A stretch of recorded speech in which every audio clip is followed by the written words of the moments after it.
Fala, meus pombos, tudo bom com vocês? Boa noite a todos. Estamos aqui para mais um episódio do nosso podcast Papo de Pombo, esse podcastzinho divertido que tenta trazer assuntos do cotidiano, de cultura e de entretenimento. Meu nome é Wilder Rodrigues, estou aqui com minha companheira Raquel Radoman e hoje a convidada é a rockstar do momento. Nós vamos trocar uma ideia aqui com Elisa Flemer. Acho que muita gente já deve ter ouvido falar, a menina que estudou em casa, passou na USP e não pôde entrar. E foi barrada. Então, hoje a gente vai... Claro que não é isso que define ela, né? Isso foi só um acontecimento.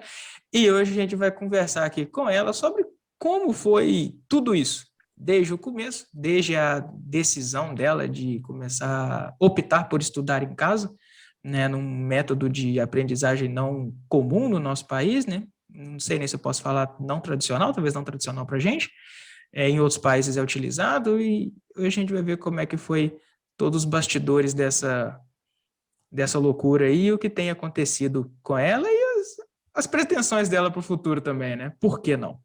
Então, Elisa, boa noite. Em primeiro lugar, muito obrigado por ter tirado um tempinho aqui para conversar com a gente. Acredito que seu telefone está tocando o dia inteiro pedindo entrevistas e você resolveu trocar uma ideia com a gente sobre tudo isso. Muito obrigado. E, novamente, desculpa pelo excesso de mensagens que eu te mandei. Eu tendo a ser meio chato de vez em quando. Boa noite. Eu que agradeço pelo convite, pelo espaço. De novo, eu agradeço por você mandar tanta coisa, porque eu estou completamente perdida com tudo isso. E eu estou muito animada para conversar hoje. Ah, que bom, que ótimo. Então, a primeira pergunta que eu quero te fazer é o seguinte: por que você resolveu estudar em casa? Porque de onde que você tirou essa ideia? Por que que você pensou, ah, não, isso aqui vai ser melhor para mim? Conta pra gente como é que foi essa decisão. Então, sabe a Mônica da Turma da Mônica? Sei Era eu. demais. Era eu. Só que era a Gostava de bater nos Mônica, meninos? eu queria muito conseguir. Ah, Mas, tá. eu... A intenção é o que vale. Exatamente, é a mentalidade.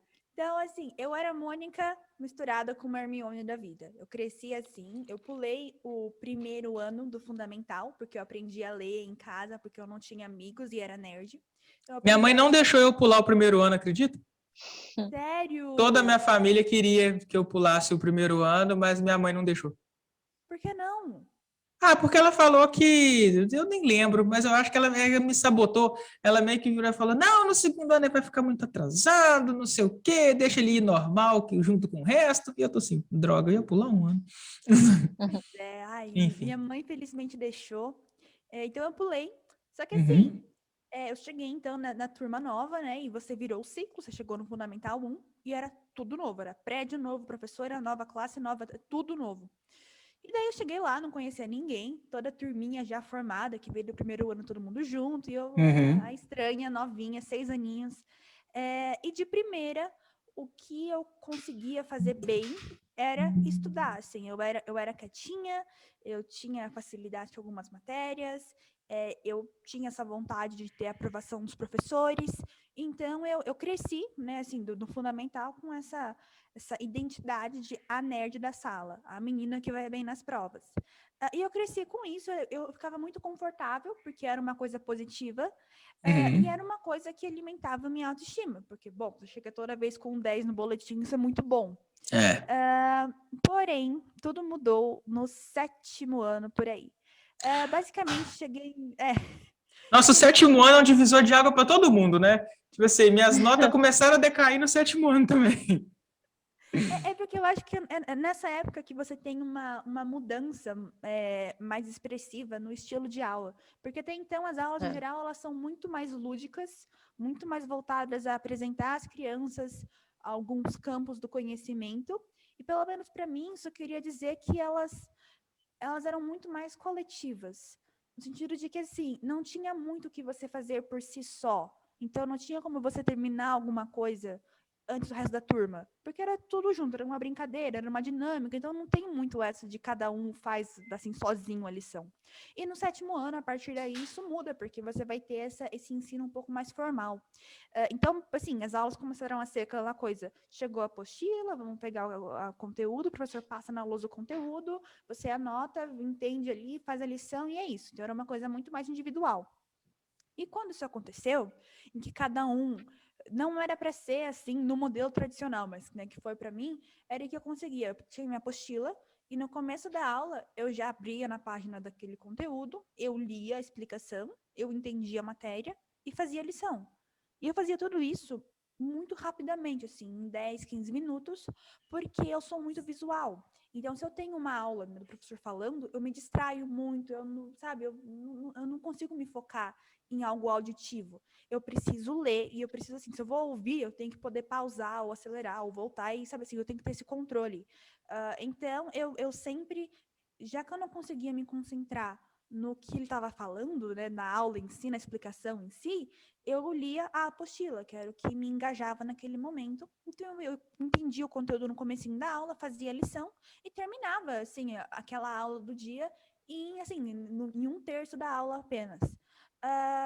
E isso, aos poucos, se tornou muito frustrante, porque eu terminava a aula, tinha ainda 40 minutos faltando, sobrando no caso, e eu não tinha o que fazer. Porque, então, aqui em São Paulo, primeiramente, é uma lei estadual que alunos não podem mexer no celular em sala de aula. Então, por exemplo, na época, eu queria aprender japonês, porque foi minha fase de Naruto. E para Olha aprender só, eu japonês... faço aula de japonês hoje em dia. Coincidência. Sério? Aham. Eu tenho trauma de japonês, socorro. Mas assim, eu queria muito aprender japonês na época, e eu tava testando métodos, porque eu tava aprendendo sozinha. Então, eu tava Uhum. testando métodos para aprender, livros, flashcard, sabe, tudo que eu pudesse para ver o que funcionava. Só que assim, tudo que eu tinha de recurso, já que eu tava pegando coisas grátis, eram online. Eu não tinha uma apostila, eu tinha um PDF pirateado. E para eu poder, assim, então, estudar japonês, eu teria que tirar meu celular, no mínimo, para poder fazer meus flashcards digitais. Uhum. Então, eu não podia fazer isso.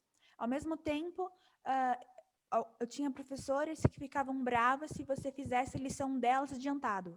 Então, eu tinha uma professora de matemática que você tinha que fazer a lição, né, na frente de todo mundo e esconder, porque se ela visse, ela fazia você apagar. Olha só. Do jeito Caramba. dela. Eu tinha professores que ficavam bravos se você fizesse a lição de casa deles, daquela aula, durante a aula. Você tinha que olhar a explicação. Tinha professores que não gostavam que você lesse um livro. Então, você tinha que ler embaixo da carteira. Então, assim, em geral, a opção que me restava era olhar para a parede e contar os segundos passando. O que, multiplicado por, vamos lá, 5 aulas por dia, 5 dias por semana, 200 e poucos dias por ano, é muito, muito chato.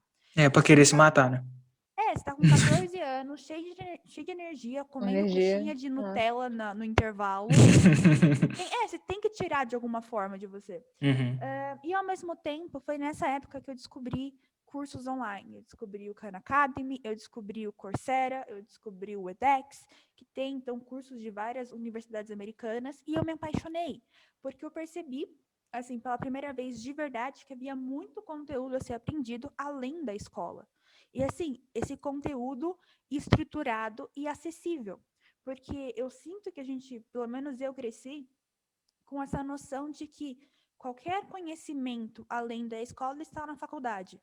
Então, que nós, como réis mortais, não temos acesso a, sabe, neurociência, justiça, filosofia, etc., se nós não estivermos cursando um curso, mas assim, cursando a faculdade. Uhum.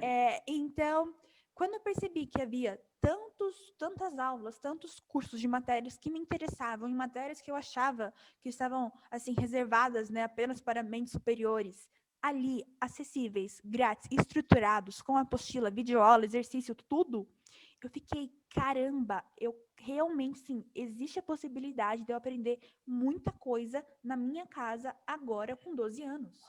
E assim, aí você também mistura toda essa parte, né, adolescente, que você quer aumentar a sua autoestima, e eu queria aumentar a minha. Então eu fiquei, bom, se eu souber neurociência, eu vou ser melhor, eu vou ser mais inteligente, eu vou ser não sei o quê. Então tinha muitos fatores envolvidos ali, alguns mais imaturos que outros. Mas a questão, então, que eu percebi que eu estava perdendo um tempo muito grande na sala de aula, fazendo nada, sendo que havia muita coisa para eu fazer, coisas produtivas que eu poderia fazer em qualquer outro lugar. Então, eu fiquei frustrada, E eu comecei a mudar de escolas, porque a ideia inicial que todos nós temos quando estamos entediados com uma escola é falar, ok, a escola aqui tá fraca, vou procurar uma mais forte. Então eu comecei a pesquisar assim os rankings de Enem, de vestibular aqui de Sorocaba, e com Na isso minha eu fui cidade não rolava, porque escola pública só tinha uma. Então eu estudava nela ou eu estudava nela. sério, Na minha cidade natal pequenininha, eu né? saí, eu saí procurando e eu lembro que assim nesse 7º ano eu mandei e-mail para várias escolas particulares pedindo bolsa. E eu consegui uma Uhum. bolsa parcial para uma escola boa. Fui lá, conversei com o diretor, conversei com o coordenador, mudei de escola. Cheguei lá, não me adaptei, eu acho que fiquei uns 2, 3 meses só, mas assim, foi a escola em que, por exemplo, eu estava na aula de biologia, estava passando um vídeo, assim, um documentário sobre, acho que o sistema auditivo. Mas sabe aquele documentário, tipo, 2003, 2002, aquela imagem ruim, aquela dublagem que você fica, meu Deus do céu, que Sei. negócio ruim, aquela animação, sabe, pior que Toy Story 1. Eu vi aquilo Pô, ali, sacanagem com Toy Story 1. mas é ruim pra caramba. Quando Ah, você vê mas é hoje em um dia, clássico. não, é um clássico, mas é ruim. É O ok. gráfico ali é ruim. E eu só Ok. percebi quando eu vi agora mais velha, porque quando eu era pequena, pra mim era totalmente realista. Mas então, assim, onde eu tava? Que aí você não O adaptou na vídeo, outra o escola. documentário. Uhum, isso, Nossa, O documentário vídeo. ruim. um documentário horrível, ruim pra caramba. E eu já tinha entendido o conteúdo de ler a apostila e eu comecei a fazer a lição de casa. Aí ela me olhou, assim, aqueles olhos biônicos do outro lado da sala, veio na minha direção, falou para eu guardar tudo que era para ver o vídeo. E eu que odeio ver vídeo, eu que odeio ver coisa auditiva. Então eu fiquei muito brava. E assim, eu não me adaptei por lá. Então eu mudei de escola com uma outra amiga. A gente foi para uma outra escola também muito boa aqui em Sorocaba. Fiquei lá por 1 ano e meio, alguma coisa assim. E depois mudei de novo no ensino médio. E em todas Uhum. as escolas pelas quais eu passei, minha mãe e eu, a gente marcava uma conversa com o diretor, com o coordenador. A gente dizia, olha, eu fico entediada em sala de aula por isso, isso, isso e isso. Será que não tem alguma coisa que a gente possa fazer para não ter que ficar fazendo nada por Uhum. 2 horas todo dia? Uma escola apenas tentou achar uma solução, de eu ir apenas alguns dias, não ir nos outros, dar uma mentoria à tarde, não sei o quê, mas ainda assim não era o suficiente, digamos assim, porque eu ainda teria que ir em muitos dias. Eu sei que no meu 9º ano eu faltei o máximo de dias que eu pude, tanto que eu tive que ir no último dia de aula, porque se eu não fosse, eu perderia o ano. Porque eu tava assim, se tivesse mais uma falta em artes, eu teria perdido a matéria, perdido o ano e tal. Eu lembro Uhum. que eu fui a única pessoa que foi na escola aquele dia. Foi ridículo. Eu faltei o ano inteiro, no dia que não era para ir, eu fui, porque eu não podia não ir. Aham. Então eu falava pra caramba, eu tava frustrada, deprimida, eu ficava, sabe assim, pela primeira vez, assim, sabe aquela fase rebelde, adolescente, começa a gritar com os pais, fica bravo, começa a Sei. chutar a parede? Fui eu com a escola. Então toda a minha Uhum. fase rebelde foi contra a escola, contra o sistema educacional. Na mesma A fase, gente precisava de mais rebeldias assim, né? Pessoas que, tipo assim, que fica rebelde porque não consegue estudar o tanto que quer. Hoje em dia é o contrário. Nesse sentido, né? Esse tipo de rebeldia tá Exatamente. faltando. É. Faz bem para a sociedade esse tipo de Uhum. rebeldia. Espero que muitas pessoas sigam seu exemplo. mas eu Pô, ela queria ficava, pegar o celular para ver, para estudar outras É, coisas velho. também. Ela não queria ficar conversando no Facebook. mas eu era um monstrinho, porque assim, eu costumava ser uma garota, uma filha muito, sabe, assim, quietinha, obediente, e de repente eu virei um pequeno monstro, um pequeno Ah, mas a monstro. adolescência é isso, né? Todo Então, mundo vira um monstro na adolescência. não, eu tenho priminhos que são monstros desde cedo. Ah, sim, mas eles Ah, potencializam na tá. adolescência. Ah, tá, então pior, entendi. É, piora. Bom, a questão é que eu estava muito frustrada, e da Uhum. mesma forma que adolescentes góticos ou anarquistas vão procurar, né, os corpos teóricos que justificam essas ideologias, eu fui procurar toda a teoria, toda a parte acadêmica que critica a escola. Então eu Uhum. descobri todo esse mundo que, assim, querendo ou não, a gente cresce com essa ideia de que adultos responsáveis, adultos inteligentes consideram a escola a coisa mais importante do mundo. é que a escola é assim, é uma coisa inevitável e é algo indiscutível. E sabe assim, como se fosse um fato, assim, a coisa mais correta e certeira do mundo, que a escola é uma coisa ótima. Uhum. E daí eu descobri que não, que existiam, né, que existem vários acadêmicos e vários pesquisadores e vários estudiosos e pedagogos que criticam muito fortemente a escola tradicional. Tanto que eu descobri que existe a escola tradicional e outras escolas, Uhum. não é só uma escola, e que então tentaram criar outros sistemas que valorizassem princípios A, B ou C. Então, eu comecei a ler muito sobre Waldorf, sobre Montessori, escolas democráticas, todos os tipos, né, de soluções encontradas ao redor do mundo. E eu me Uhum. apaixonei por isso, especialmente porque, para mim, até então, aprender era algo incrível. Eu tinha muito prazer em aprender, eu ficava realmente animada quando eu pegava uma apostila nova. Uhum. E eu achei que todo mundo fosse assim. E aí eu Não, percebi não que é. eu percebi que não Não é. era, porque eu comecei a deixar de ser assim por causa da escola. Então, porque tem algo muito errado com o sistema educacional.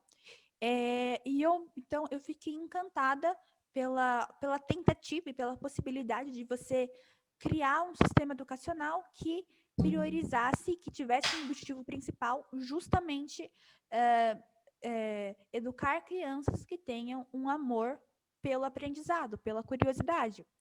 E eu caí de cabeça, eu levava meu e-reader para a escola, cheio de livrinho de educação e tal, sabe, cheio de Rubem Alves, não sei o quê, enfim. E eu me apaixonei também por TED Talks a respeito, eu vi documentário, todos os tipos de mídia que eu podia consumir sobre educação eu consumi, eu cheguei a fazer partes de cursos online de Harvard sobre educação, eu me apaixonei também por uma, assim, um dos meus sonhos é fazer um doutorado em Harvard chamado Liderança em Educação, que é justamente isso, é um doutorado que inclui uma análise de políticas públicas e, assim, tudo o que eu quero, uma comparação de sistemas educacionais e uma mexidinha lá para ver o que você consegue inventar a partir daí. Sou apaixonada Uhum. por isso. Então, eu tinha muita coisa que eu encontrei que me interessou pra caramba. E eu virei a menina que falava mal da escola. Então, eu sei que no nono ano fizeram um meme sobre mim. Eu falava disso. Se tinha uma discussão na sala de aula, eu achava uma maneira de voltar para a educação. Se era Aham. tema livre, eu falava de educação. Eu comprei briga com muitos professores. Eu lembro que eu escrevi um texto de umas 5 páginas, uma tese contra a educação. Era para ser uma página só. Fiz umas Me 5 manda páginas. depois. Mando. Me manda depois. Tá? É nível oitavo ano. Mas assim, eu Não, pode escrevi um mandar. negócio e eu imprimi e dei para cada professor. Uhum. Então eu era chata, chata, chata, chata. Antes de você continuar rapidinho, desculpa te cortar, mas só Imagina. porque eu lembrei de um negócio aqui agora, é só uma dica para galera olhar depois. Procurem depois um podcast A Deriva, que é do Arthur Petri, se não me engano, e tem um episódio que ele entrevista o Ricardo Ventura. E em algum momento o Ricardo Ventura ele comenta de uma pesquisa feita nos Estados Unidos que avalia a criatividade da pessoa ao longo da vida. Então ele mostra que a criança, esse estudo, ele pega várias crianças e acompanha a vida dessas crianças por 30 anos. Olha que empenho, né? E eles vão mapeando a criatividade dessas crianças ao longo da vida. Então, tipo, resumindo, ele explica bem detalhado lá no vídeo, depois procurem. Resumindo, a criança antes de entrar na escola, ela é 100% criativa. Todas as crianças eram 100% criativas, ali com 4, 5 anos e por aí vai. E à medida que a criança vai passando pelo período escolar, a criatividade dela vai diminuindo. Sabe? Tipo assim, a criatividade da pessoa vai sendo podada, digamos assim, à medida que isso vai andando. No entanto, quando ela sai da faculdade lá na frente, só 10%, a criatividade dela foi reduzida a 10%. Quando ela, ele vai mapeando, aí ele vai falando, tipo assim, terminou a primeira parte do ensino fundamental, baixou para tanto. Passou a segunda parte do ensino fundamental, baixou para tanto. E ele vai comentando isso, sabe? Tipo assim, claro, não é tipo assim, falando que as escolas têm que ser fechadas, mas assim, uma crítica ao sistema, a um certo tipo de sistema educacional que não tem dado certo, né? Então fica aí só o toquezinho depois. Assistam lá, o vídeo dele é muito bom. Pode Certamente, continuar, Elisa. porque quanto mais eu analiso a escola tradicional, quanto mais eu penso a respeito, menos sentido ela faz para mim. Justamente porque a primeira pergunta, para que serve a escola, certo? Assim, qual que é o objetivo que ela tem? Uhum. Assim, eu não acho que nós tenhamos uma resposta oficial para isso hoje em dia, porque o que a escola se tornou é justamente um preparatório para vestibular. Uhum. Uhum. E e vestibular é para quê? Para entrar na faculdade. Tá, mas o meio em si, estudar para o vestibular é algo inútil, porque a maior parte do que você estuda nesse período você vai esquecer, é só uma grande perda de tempo, de energia. É a E diferença aí, entre estudar para aprender e estudar para fazer prova, né? é assim, alguém poderia argumentar que é uma maneira de você medir, sei lá, a diligência dos alunos, ou a Uhum. consistência, ou a disciplina. Só que você poderia fazer isso com algo objetivo e construtivo. Tu fala assim, Uhum. você tem que criar um projeto social. Isso também é disciplina e consistência e tem um impacto real no mundo, algo interessante. Então, assim, a escola, assim, muitos flyers e panfletos de escola particular vão falar que é criar um cidadão consciente, ou responsável, ou crítico, ou sei lá o quê. Pega um adjetivo vanguarda hoje em dia e coloca. A escola não faz nada disso, porque você está só colocando uma criança em uma agenda totalmente autoritária, que vai controlar onde ela vai estar em cada segundo, fazendo o quê, falando com quem, por quanto tempo. Você não dá para ela a chance de questionar, você não dá para ela a chance de ter uma liberdade para fazer uma escolha, errar e aprender a fazer uma escolha melhor no futuro. Você não prepara essa criança para o mundo atual, porque assim, o que a gente mais fala na mídia é que o mundo atual e o mundo do futuro requer profissionais proativos, independentes, autodidatas que estejam sempre se reinventando.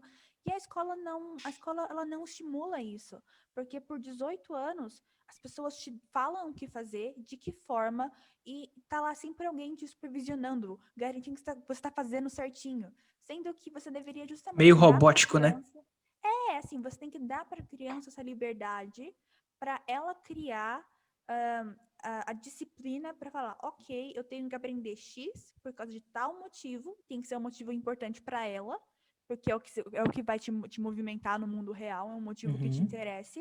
Você tem que Uhum. aprender coisa X, e essa criança ela tem que ter a liberdade para um dia não estudar, ter uma consequência e poder mudar isso, mas não dessa forma que afeta tanto a curiosidade e a proatividade e a autoestima da criança. Porque quando você força uma criança a fazer provas a vida toda, ela vai associar o valor dela com uma nota de prova. E isso é errado, porque, assim, pelo menos para mim, por exemplo, durante o meu homeschooling, eu percebi que eu, em geral, tenho que aprender uma matéria 3 vezes para eu aprender de verdade. Porque eu aprendo uma vez, aí eu reviso, ok, eu esqueço de alguma coisa, perco o fio da meada, não sei o que, tenho que fazer de novo, aí faço de novo, e só depois da terceira vez que eu realmente internalizo aquele conteúdo, de forma que ele se torne alguma coisa intuitiva para mim, que eu não tenho mais que estudar tanto para lembrar. E é uma parte do meu processo. Então, Uhum. quando você coloca todas as crianças em um único processo de aprendizado, que inclui aprender agora, fazer uma prova e bem nessa prova, você limita todas essas crianças e você cria um medo de errar que é, assim, ele poda o potencial de qualquer criança. Então, eu acho que tem muita coisa errada na escola e que ela, quando você pensa de verdade sobre para que ela serve, ela perde o sentido, especialmente no mundo de hoje em que você tem todo o conteúdo online. Então, a escola tem que ser justamente um lugar que ensine a criança a ter curiosidade, a ter vontade de aprender, e que ensine essa criança a descobrir qual que é a maneira que ela prefere para aprender, como ter disciplina, como revisar, como encontrar materiais, como filtrar fontes de pesquisa. E, assim, essas habilidades essenciais para um mundo tecnológico, porque todo o conteúdo em si já está online. Então, eu juro que eu não vejo mais sentido na escola tradicional por causa disso. Outro argumento que muita gente usa é que a escola serve para te dar uma introdução às áreas do conhecimento, para você escolher o que você quer fazer no futuro. Eu também acho que não cola, porque quando você estuda biologia, você não consegue ter ideia do para que a biologia é utilizada. Quando eu estudei biologia, quando eu comecei, para mim biologia era só coisa de biólogo e de médico. Hoje em dia, por fora, eu descobri que você pode usar na engenharia, que biologia, você pode usar conceitos de biologia como modelos, como templates para tecnologia. Então, você tenta copiar Eu os sistemas. só aproveitando que você está falando de biologia, eu tenho uma amiga que está para defender a tese de doutorado dela em física biológica. Sério? Uhum. Que legal! Então, tipo assim, inclusive tem uma moça que trabalha com física biológica que eu ainda quero chamar para trocar uma ideia aqui no podcast, porque é uma área interessante pra caramba, assim. Enfim, só queria dar esse adendo. Então, tipo assim, tem biologia na física também. Assim, o mundo, ele é interdisciplinar e você introduz para as crianças do mundo que é totalmente separado. Então, se torna difícil essas conexões. Então, por exemplo, eu descobri por meio de uma TED Talk que é possível você utilizar o sistema sanguíneo como um template, né, um blueprint, para você configurar, programar carros autodirigíveis. Então, você tenta copiar esse autodinamismo do sangue, das hemoglobinas passando por você, e você tenta usar isso como modelo para um trânsito ideal, altamente dinâmico, que não tenha tráfego, que não tenha trânsito, que não tenha nenhum tipo de bloqueio ali. Então, assim, a gente não percebe esse tipo de aplicação quando a gente pega uma matéria como matemática ou física ou biologia. Eu acho que seria muito mais proveitoso você apresentar os jovens, as crianças, as aplicações primeiro. Por exemplo, olha aqui, tal profissão está fazendo agora um protótipo de tal coisa. Ou então, olha, existem pessoas que criam os brinquedos da Disney. Ai, quem são? São engenheiros. O que eles sabem? Matemática, física, entendeu? Assim, você começa pela aplicação, você Mudar a ordem, né? instiga o interesse da criança, ela fica, caramba, eu acho que eu queria saber fazer isso. Nossa, eu queria entender mais sobre isso. E a partir daí você cria o entusiasmo nessa criança para que ela mesma busque as matérias, né, os conteúdos que levam a isso. Então, você faz justamente o caminho inverso, como você falou. E eu sinto que essa seria a melhor maneira de você explicar para a criança e manter esse interesse pelo aprendizado, para que ela realmente perceba que quando eu estou aprendendo algo, existe um fim. Eu estou aprendendo isso daqui porque eu quero conseguir fazer algo X no futuro. Então, eu tenho um objetivo. E é por isso que aprender é divertido. Porque enquanto eu aprendo, eu me chego mais perto de algo que eu quero fazer, algo que me causa prazer. Então, assim, pelo menos para mim, é isso que me motiva a aprender todo dia. Porque eu quero entender ou como o mundo funciona, porque eu quero fazer tal coisa X. E é uma coisa que a escola não proporciona. Mas, enfim, só essa mini crítica que se estendeu um pouco. Mas a questão é que eu mudei de escola Não, 4 mas, ô vezes. doido, pode ir falando. Acho que isso aqui que eu ouvi até agora foi mais lúcido do que o que eu ouvi em todas as minhas aulas de licenciatura. Então, Eu eu acho que não estou talvez. exagerando, não. Eu ia até falar que talvez depende da escola, né? Mas você teve experiência aí de 4, 5 escolas, no É. mínimo, né? Mas assim, é claro que Porque. não é. Claro que não é Uhum. toda escola que é assim, tem escolas muito boas. E Mas quando eu falo escola, eu tô falando principalmente do sistema em o si, sistema. porque eu sinto que eu tenho falado com muitos professores, né, agora, porque quando você tá na escola em si, você não tem essa chance de discutir o sistema com os professores, porque há um conflito de interesses ali e um conflito de Uhum. níveis de hierarquia que não cabe muito. Mas agora que eu tô fora, eu consegui falar com muitos pedagogos e professores e eles me explicaram por que eles são obrigados a fazer algumas coisas. E foi daí que eu percebi que não é uma situação de eu ou os alunos contra os professores, ou contra os diretores, ou contra o MEC. Eu sinto que é todo mundo do mesmo lado e o verdadeiro problema é um sistema obsoleto.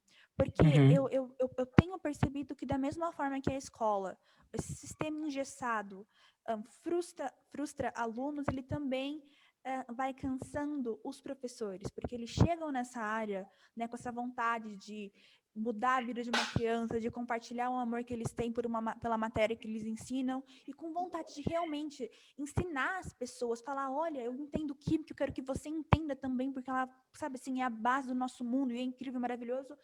E daí eles percebem que eles não têm como fazer isso da forma como eles querem, na dimensão que eles querem, por causa dos obstáculos impostos pelo sistema educacional, que é essa coisa de você tem que seguir essa ordem de conteúdos nesses anos, dessa forma, nesse tempo. E eles não têm como sair disso por causa do sistema, por causa do vestibular que tem daqui a 2 anos. Então, Os que saem disso são despedidos, em caso de escolas particulares, no caso. Eu sei de exemplos, sabe? Então, eu sinto que o sistema tradicional, ele não comporta as mudanças que teriam que ser feitas para que a educação se tornasse melhor. E é por isso que eu tenho uma crítica muito grande contra isso. E eu tenho um exemplo particular, que é que quando eu estava no 6º ano, eu vi Os Miseráveis, né, quando lançou o filme, aquele musical sobre a Revolução Francesa. O filme eu não vi, mas eu vi uma minissérie da BBC que lançou há 2 anos atrás, a mesma história, né? E, nossa, a história é maravilhosa. A história, Os Miseráveis, tipo assim, é muito foda. O musical eu ainda não vi, mas tem o Wolverine cantando, né? Então eu vou ter que assistir. É sério. Eu sou apaixonada. Foi a minha introdução ao mundo de musicais. Hoje em dia eu sou apaixonada. Eu confesso não ser muito fã, mas tudo bem. Eu abri exceção pro Fantasma da Ópera, que eu acho muito foda. Gostei. Tá. Fantasma da Ópera, eu acho. Vai gostar de Miseráveis. Quem não gosta de Fantasma tem que ir pra Hamilton, porque Hamilton é rap. Então, você muda totalmente o conceito. Ah, tá, você muda a pegada. Mas, enfim, eu vi Os Miseráveis, eu me apaixonei, e eu fiquei muito interessada, né, na história em si, a história real por trás. Então, eu cheguei na escola... Revolução Francesa, não é? Sim, na verdade, assim, se passa um pouquinho depois da Revolução Francesa, mas é naquela época. Então, eu fiquei muito interessada, eu queria entender.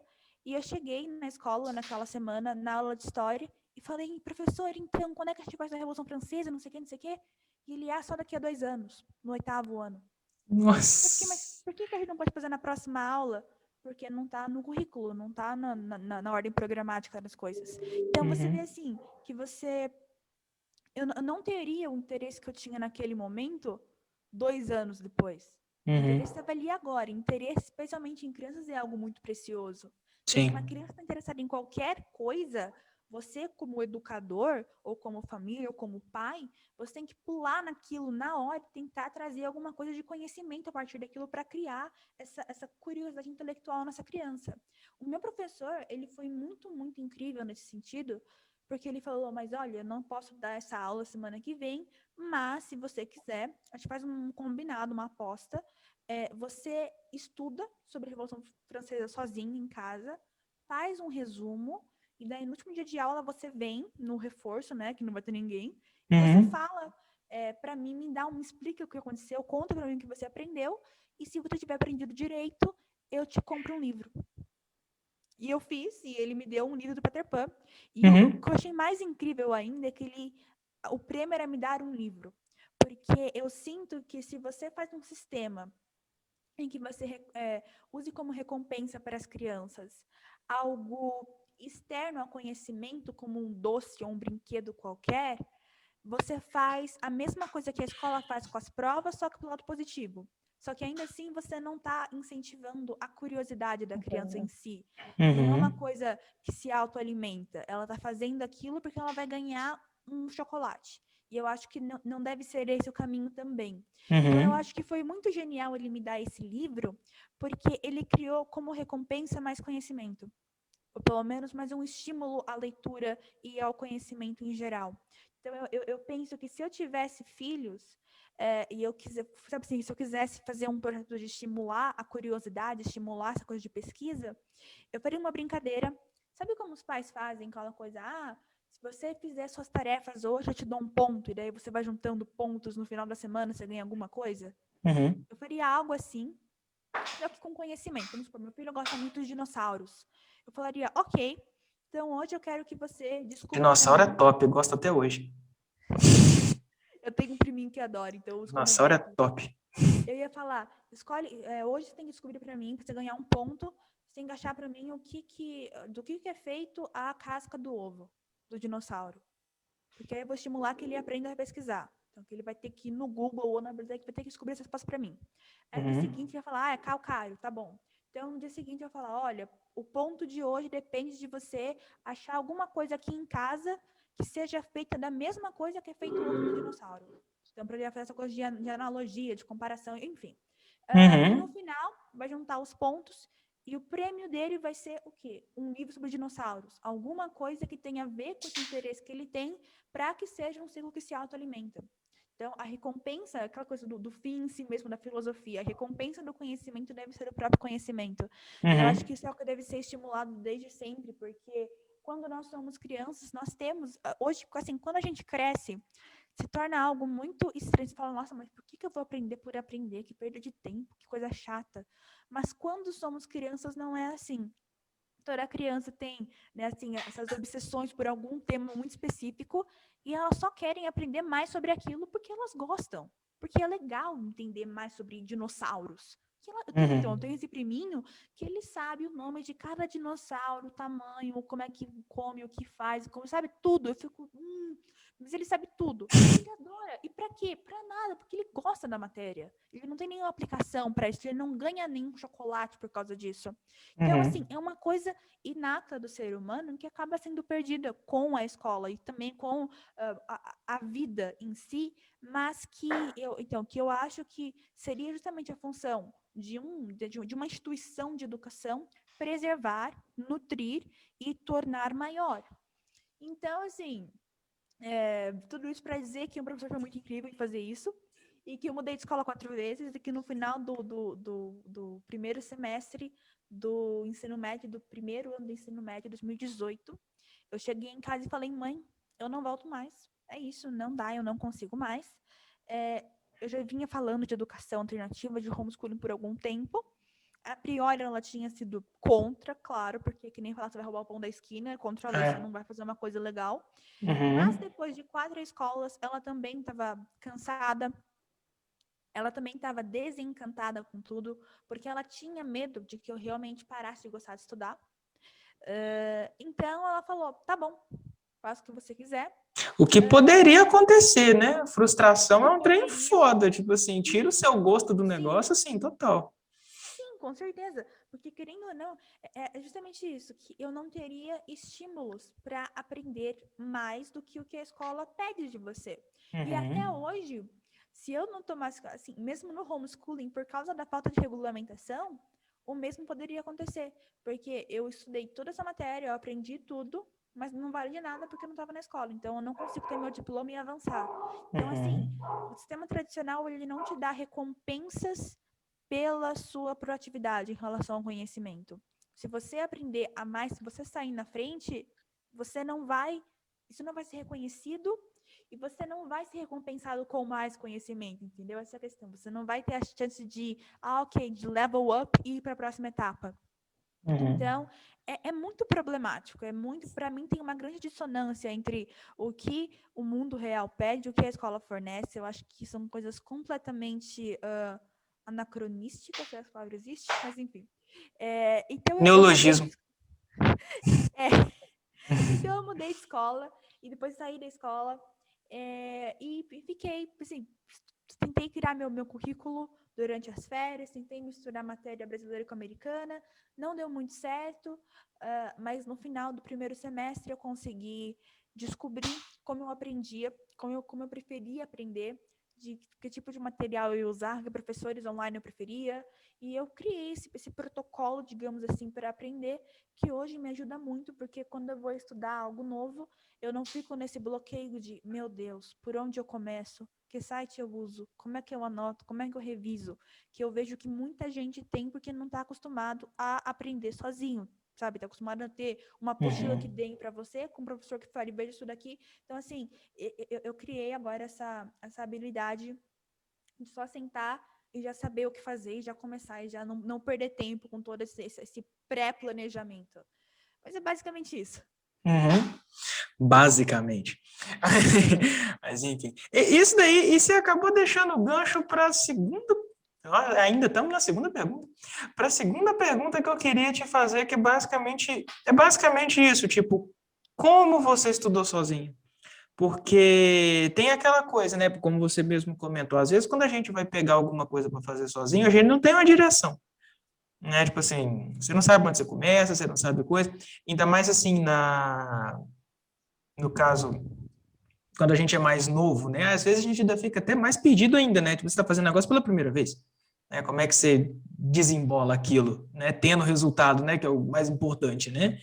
E aí, como é que foi para você? Como é que você fez? Se estruturou assim? Como é que você estudou sozinho? E qual foi o ano que você saiu mesmo, que você decidiu fazer homeschooling? Então, eu saí em 2018, eu estava com 14 anos, ó que loucura. E, Uhum. basicamente, foi um grande laboratório.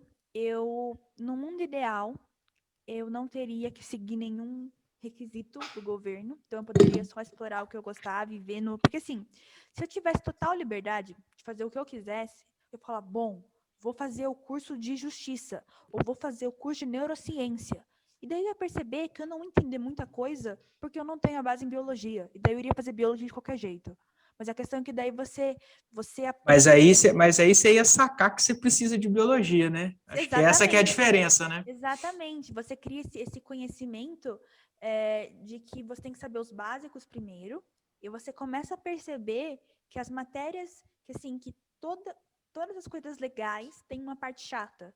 Que você tem que passar por essa parte para chegar na Uhum. parte legal. Mas enfim, então, se eu tivesse liberdade, isso teria acontecido.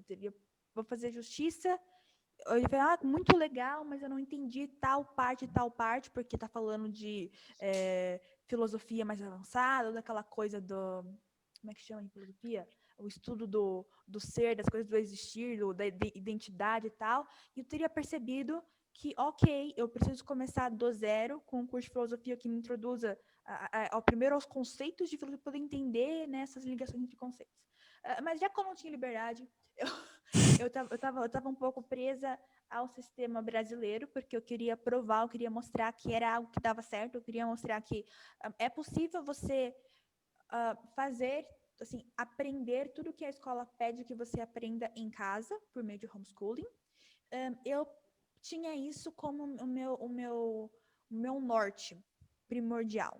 Então, tudo que eu fazia, eu garantia primeiro que eu estava cumprindo as matérias obrigatórias, e eu fiz isso através de cursinhos online, porque para mim eles são assim, cursinhos online funcionam muito bem para mim, porque eles têm videoaulas curtas, objetivas, e principalmente eu tendo a escolher os cursinhos cujos professores já têm mais experiência em didática. Então, você vai ter um professor que passou anos dando aquela mesma aula para alunos de cursinho que estão com pressa, e dando essa aula de forma muito concisa e muito bem explicada, para garantir que todo mundo vai entender, já que o salário dele é proporcional a quantos alunos passam no vestibular. Uhum. Você vai ter uma aula que vai conter todos os detalhes importantes, e não porque assim, muitas apostilas de escola acabam sendo um pouco incompletas, porque assim, não tem como você adicionar tudo numa apostila só. Porém, professores de cursinho já têm essa preocupação de ver todos os vestibulares, todas as apostilas, e fazer um Ele faz a pacote dele, né? para garantir que o aluno vai ter todo o conteúdo, caso caia um detalhe mínimo ali na prova que eles vão fazer. Então, eu adorava cursinhos por isso, eu adorava que eles tinham lousas já prontas, já todo o esquema pronto na lousa, o professor vai falando ali bonitinho, que a aula é gravada, então era em qualquer hora, eu podia acelerar, voltar, duplicar o tempo, não sei o quê. Então, assim, tudo em cursinho online para vestibular era perfeito para mim, porque eu tinha total controle do que estava acontecendo, e eu adorava isso. Então, eu usei isso como meu norte.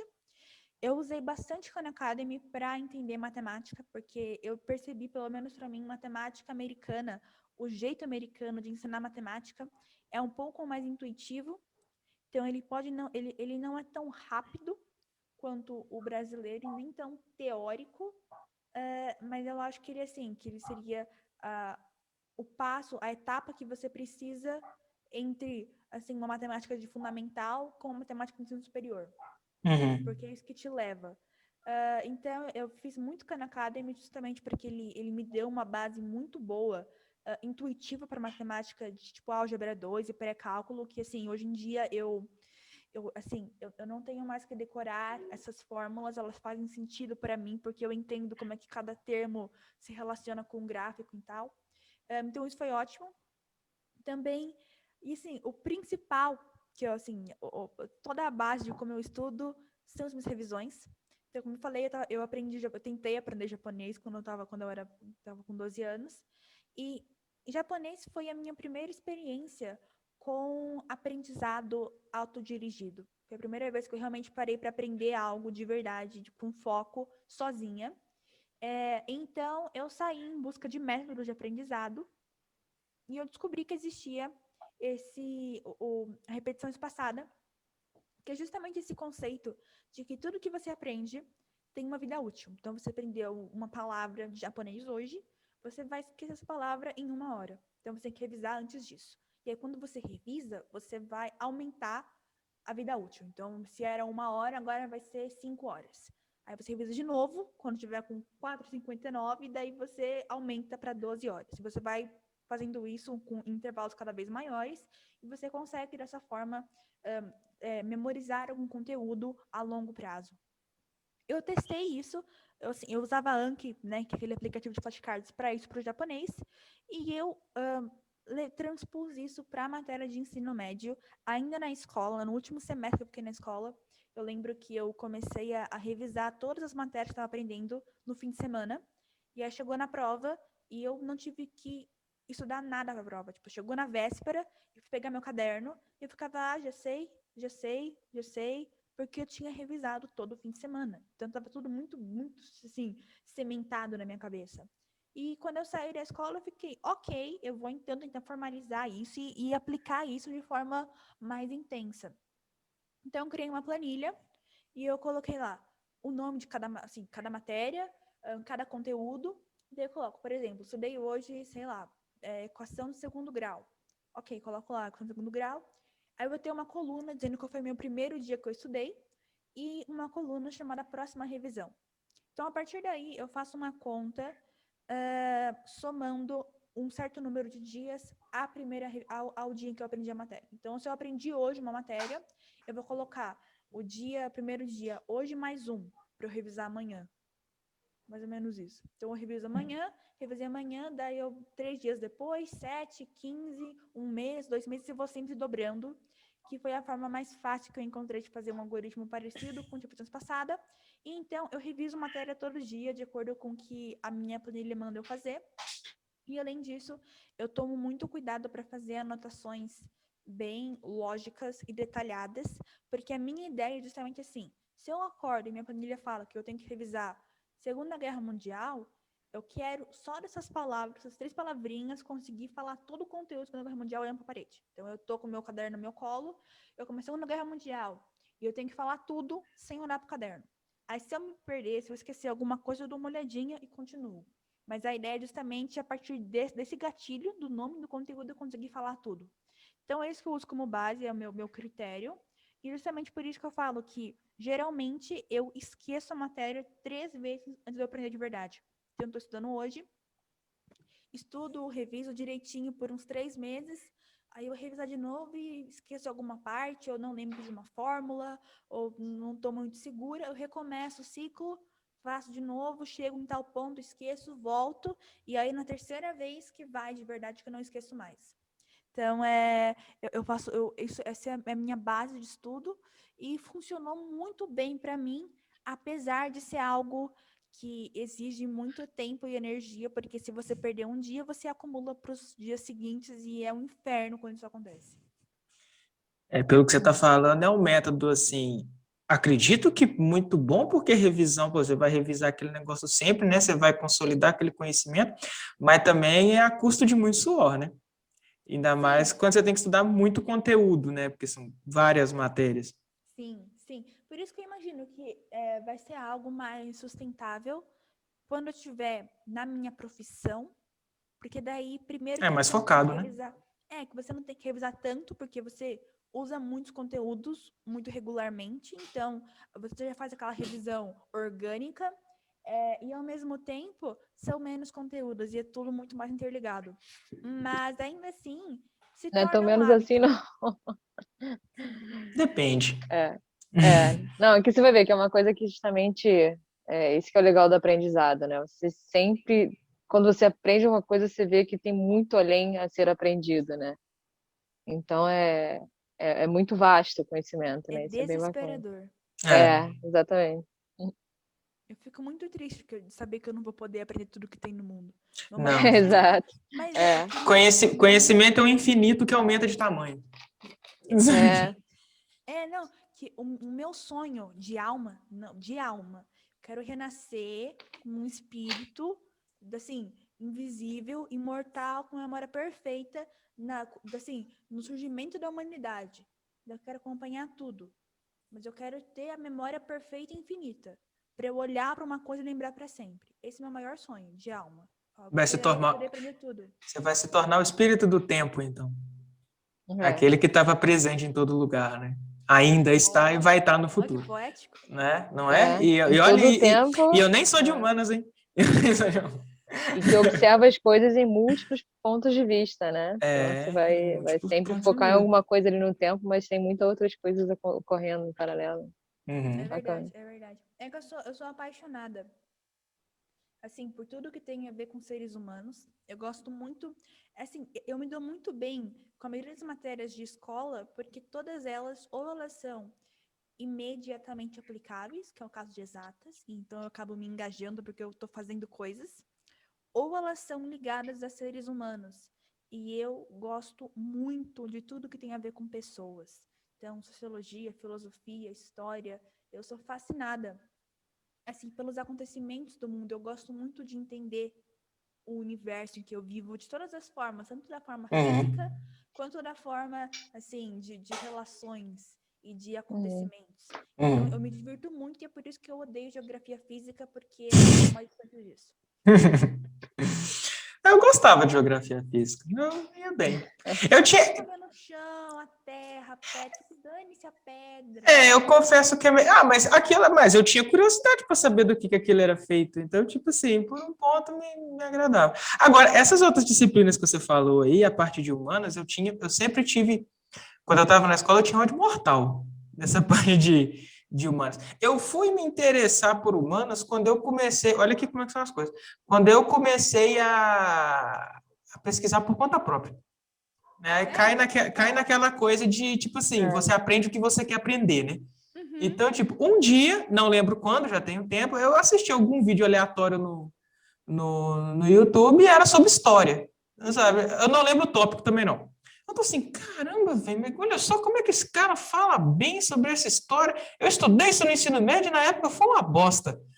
Vou pesquisar um pouco mais a respeito. E fui desembolando. Hoje em dia eu adoro história, sabe? Tipo assim, eu sou inscrito em canais no YouTube que são puramente de história.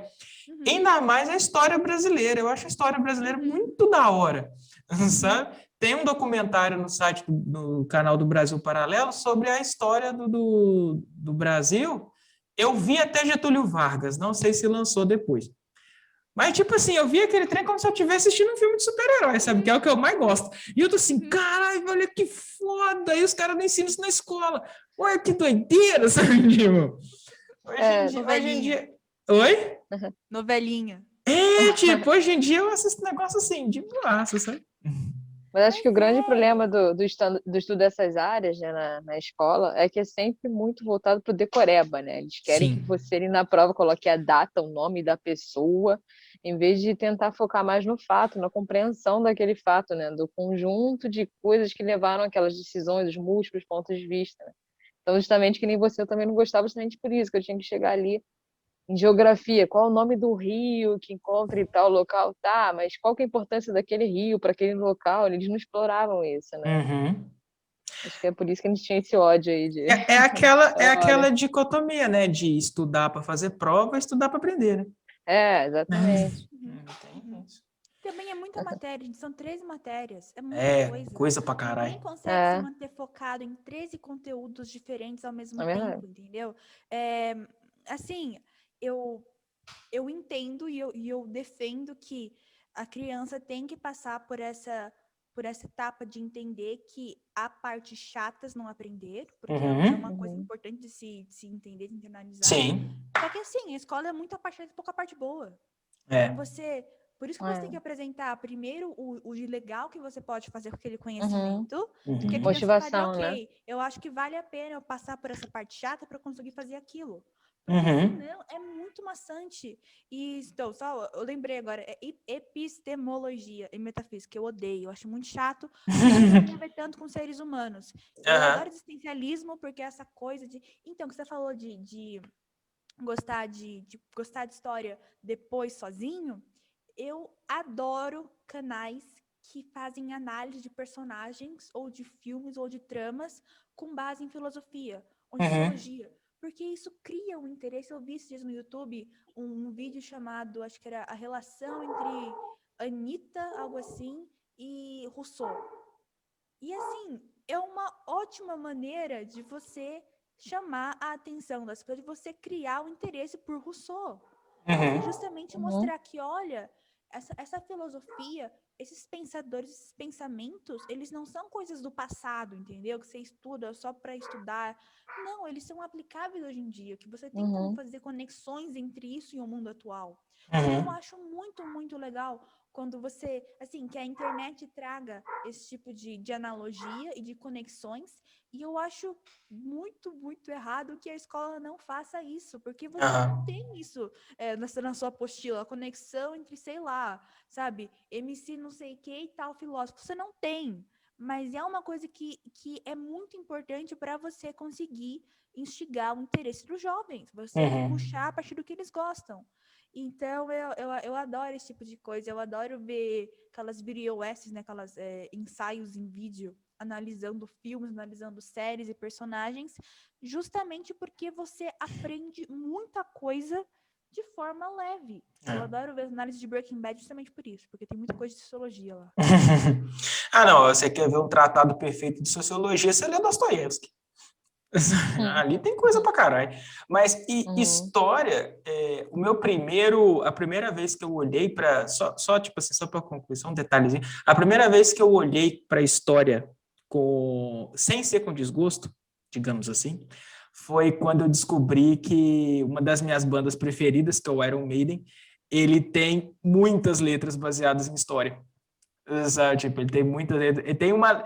Chega a ser tão ridículo que tem uma música que chama Alexander the Great, sabe, tipo?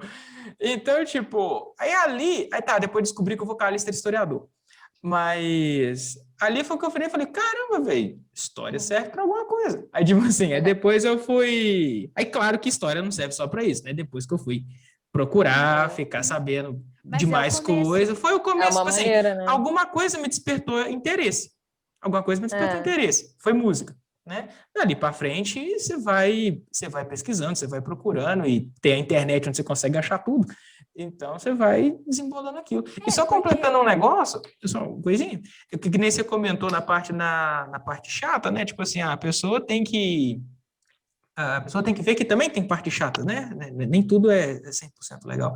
Mas eu acho que cai muito naquilo que você mesmo falou anteriormente. Tipo assim, quando você mostra para a pessoa o porquê dela aprender a parte chata, sabe? Que nem você já mostra a pessoa, digamos assim, invertendo, né? Tipo, para você fazer isso, você tem que ser um engenheiro, mas o engenheiro tem que saber matemática e por aí vai. Eu acho que até a parte chata ela se torna um pouco menos chata, né? Porque você tem um objetivo para aprender aquilo. Motivação, né? Uma motivação. Mas aí você ia falar, te cortei, desculpa. Deixa eu lembrar, peraí. Então, lembrei. Uma coisa que eu gosto muito em faculdades americanas é que muitas delas oferecem cursos que são assim, uma das matérias que você faz no ano é algum curso muito aleatório, muito focado em algum aspecto, sabe, sei lá, a conexão, o link entre a influência de literatura, de ficção científica na tecnologia atual. Isso é uma coisa que é muito interessante para muita gente que gosta de sci-fi. E a partir daí, as pessoas elas são expostas a isso e elas conseguem criar interesses em outras coisas. Porque isso que é o legal do aprendizado em geral. Se você gosta de uma música que fala de história, você vai pesquisar sobre a história, assim, né, sobre o fato histórico que é referenciado nessa música, você pode descobrir nessa pesquisa algum outro ponto que te interessa. Assim, eu falo que é um aprendizado por teia de aranha. Você começa com Uhum. um foco de teia de aranha e você vai crescendo. E a partir daí você vai, nossa, olha, nesse fato histórico tem tal fulano aqui que é, pô, legal esse cara, viu? Interessante, não sei o quê. Você pula para ele, você precisa saber, você vai abrindo mais caminhos. Então você vai crescendo e de repente você gosta de história pela própria história e não por causa da música, Sim. porque começa pela Uhum. música. Uhum. Então eu acho que a escola deveria justamente oferecer workshops ou cursos rápidos, ou sabe assim, só encontros para falar de algum tema atual, de alguma coisa da mídia, de algum, sabe, uma série, um filme, uma música, alguma coisa assim que seja algo que tem o gosto das crianças e dos jovens, e a partir daí explorar a conexão disso com alguma matéria, com alguma área do conhecimento e ir um pouco mais a fundo, justamente porque a pessoa vai querer ir a fundo porque tem a ver com o que ela gosta, na esperança de que esse jovem encontre algum outro ponto ali que o interesse. A partir daí você vai crescendo esse interesse dele em outras matérias. E assim, a escola ideal para mim é justamente isso. É um lugar em que você vai ter vários cursos e workshops e encontros e conversas disponíveis sobre uma série do momento, um filme, um jogo, ou então alguma outra coisa, sei lá, algum tema muito, muito famoso, algum tema muito comum, alguma coisa que todo mundo goste, que envolvam uma coisa interdisciplinar com outras matérias, que você possa falar de algum filósofo, sociologia, matemática, alguma coisa que tenha a ver. E a partir daí você vai ter alunos que vão nesse tipo de encontro, participam, não tem nota, não tem prova, é só para você realmente se divertir com aquele conhecimento. Você vai instigar a curiosidade do aluno por algum assunto, e a partir daí ele tem que ter um professor que sirva como um orientador, que vai ajudá-lo justamente a falar, olha, pô, fiz esse curso aqui, eles falaram de novo, existencialismo, achei mó legal essa ideia de ter pensadores sobre como viver bem, como não sei o que, como explorar a vida, o que eu posso fazer para descobrir mais sobre isso? E a partir desse professor, ele vai justamente vai orientar esse aluno a, olha, tem tais sites online, tem tais livros, tais pensadores, tais não sei o quê, e ajudar esse aluno a estruturar um caminho para ele seguir nessa área e ver o que mais ele gosta. E a partir daí, com esse apoio, que assim, eu sinto que o professor, no mundo de hoje, ele se torna mais importante ainda a faceta humana do professor, de existir como um orientador, como um motivador, como alguém que vai ajudar esse aluno a se encontrar como ser humano, a descobrir o que ele gosta, a ter disciplina, a conseguir conciliar os estudos com as outras partes da vida dele, e menos um transmissor de conhecimento, porque o conhecimento está online. Então, assim, o conhecimento ele é transmitido uma vez só, que é quando você grava um vídeo, ou escreve um artigo, ou cria uma plataforma de aprendizado, e o resto é uma questão de tirar dúvidas e de dar esse suporte mais individualizado, quase uma mentoria para esse jovem. Então, eu sinto, pelo menos para mim, eu acho que seria a educação, assim, ideal, utópica, e eu gostaria muito de testar isso algum dia numa pequena comunidade para ver se dava certo, porque eu sinto que eu sinto que seria assim, pelo menos tão bom quanto a educação atual e com muita sorte melhor, porque eu sou apaixonada. Assim, sabe quando você é criança e você vê um filme de super-herói ou um filme de magia, de Peter Pan, e você termina e fica, não, então eu vou mudar o mundo e eu adoro, eu estou muito animado. É assim que eu me sinto com a educação. Quando eu começo a pensar em possibilidades, eu fico realmente assim, eu fico muito, muito entusiasmada pelas possibilidades, pelo que poderia ser, e é por isso que eu quero tanto poder contribuir para isso de forma concreta. Então, Silvio, e vai conseguir com certeza. Pelo menos na torcida eu tô. Eu ia te fazer, eu estava com a ideia de te fazer uma pergunta de quais seriam as suas propostas de mudanças para o sistema atual, mas você já falou tudo, então acho que eu já vou pular para a minha próxima dúvida. Que é o seguinte, eu queria, a gente já falou bastante aqui sobre o homeschooling, né, como você fez e tudo mais, suas ideias. Agora eu queria que você contasse para a gente como foi esse caso que te transformou na rockstar que você está sendo atualmente. Sabe? Tipo assim, como é que foi, né? Porque, como eu comentei em off com você, tipo assim, eu descobri o caso, assim, que apareceu na mídia, né? Eu vi, assim, o caso, e na hora eu comentei com a Raquel, eu falei, não, eu vou importunar com essa menina até ela conversar com a gente, porque, como eu comentei, é um tópico que eu acho muito foda, sabe? Eu sou total favorável ao homeschooling e a outras técnicas, a outras técnicas, tipo assim, como é que eu vou dizer, efetivas, né, de ensino, porque não adianta você fazer uma técnica alternativa também que não adianta nada, né? Aí deixa o tradicional, né? Mas, tipo assim, mas com certeza tem muitas outras abordagens efetivas, por aí você sabe falar disso muito melhor que eu. Então, achei que seria um tema muito interessante para o podcast aqui, enriqueceria demais o nosso canal.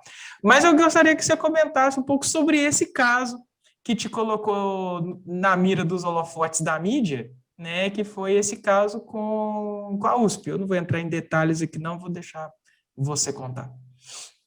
Então, esse ano eu fiz o Enem, que era para ser ano passado, mas foi atrasando. Então, eu fiz o Enem esse ano. Fiz um intensivão para estudar em janeiro, assim, só para garantir que eu estava sem estudar matéria brasileira há alguns meses, porque eu estava fazendo aplicação para os Estados Unidos, então estava só focada em SAT, em inglês, em não sei o quê. E eu tive que voltar de paraquedas para a matéria brasileira, então eu fiz um intensivão.